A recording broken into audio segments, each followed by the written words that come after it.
What's up everyone? I'm here on the set of my very professional short film intro. So let's get into this analysis. Oh god, why am I filming an intro? So this film opening was very hard for me to construct. I knew I wanted to use the song Eat Your Young by Hosier because when I found the more vocal heavy version I ended up using in my intro, I was instantly sucked in by the sound. Composing the shots was easily my favorite part of this entire project. I used a combination of a tripod, a ladder, and my bookshelf to create most of the shots. The hardest ones to get were the one of me walking by the mirror and of me getting in the car and driving around. For the car, the tripod just kept falling over, and whenever I would start driving, sometimes the camera would shut off in the middle of a shot and I'd have no clue for like minutes on end. For the mirror, the angle had to be just right to make sure that I still got everything I needed to get in frame and to make sure the tripod wasn't in the reflection of the mirror. It was a little tricky balancing situation, but I ended up moving my mirror to make sure that the angle was perfect, and it turned out looking really good. I also had trouble making sure that the camera focused correctly because when I would walk by it, sometimes the shot would just go blurry and you wouldn't really be able to tell anything that happened due to that sudden depth change. What I ended up doing was I used the auto-focusing feature on my iPhone to make sure that it would transfer the focus from the room in general to my person specifically as I walked by it, which was really helpful. Acting was also not my strong suit, but due to my limited schedule to collaborate with others, I had planned for myself to be the main character for most of my shots.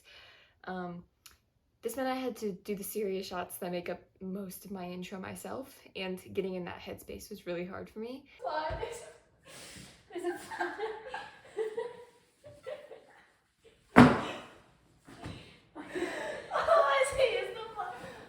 But it took a lot of practice and a lot of just focusing on getting it done and trying to get into that specific headspace that really allowed me to just get through a lot of them. One of the major themes of this opening is the inexplicable loss of innocence. I wanted it to be clear from the beginning that the story is going to be one of grief, but I wanted it to be a little off-putting or unsettling. The sister in the story is dead, but how did she die? Was she murdered?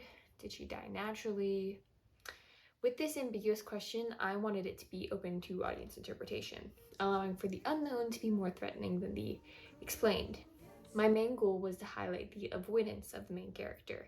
She doesn't speak throughout the intro, she doesn't acknowledge the lingering specter of her sibling, and she doesn't even fully show her face until the end.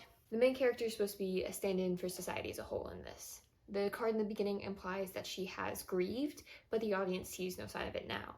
Her focus has seemingly moved on, much like how the news will fixate on the newest tragedy of the week before moving on with little to no actual difference being made. The main goal for the film as a whole would be to encourage people to take a closer look at the tragedies that happen all too often around us and to push for real action that will help them fix the mistakes that caused them in the first place. I want the audience to question their own ways that they interact with these tragedies, moving away from the apathy that forms from overexposure in the media and on social media. This was my first time fully directing other people in shots, and it was definitely a bit of a learning curve, especially when I had to shoot myself and trust someone else with the camera. I had to learn how to communicate what shot angles I wanted in the specific framing, and it took many tries to get fully right. Oftentimes, either they didn't understand the vision I tried to communicate, or it just looked off and I didn't trust someone else with the camera, so I'd have to go through and show them, but it just made the process more frustrating for everyone involved. No, it's fine. I can keep talking. I have enough storage on my phone. I don't care.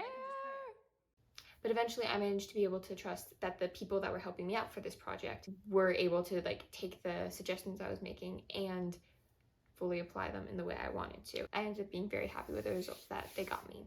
The ideal presentation of this product would be as a full film where you would be able to explore how the character's repression of her feelings leads to her life slowly falling apart, and you truly get to see all the effects of that rather than it leaving on this very large note of uncertainty, and you would get more explanation about her relationship with her sister and how she died, and really just push the message home and to make it clear that the theme is avoidance and have it reflect a little bit more of society as a whole, because I didn't quite know how to incorporate that in the 2-minute period I was given, in addition to doing everything else I was planning on doing already. Making Eat Your Young was a really fun project for me because it allowed me to delve deeper into the meaning and themes of the song that inspired it and the essays and literature behind that song written by Jonathan Swift. And it was a great and really fun teaching experience to do, and I hope you liked it.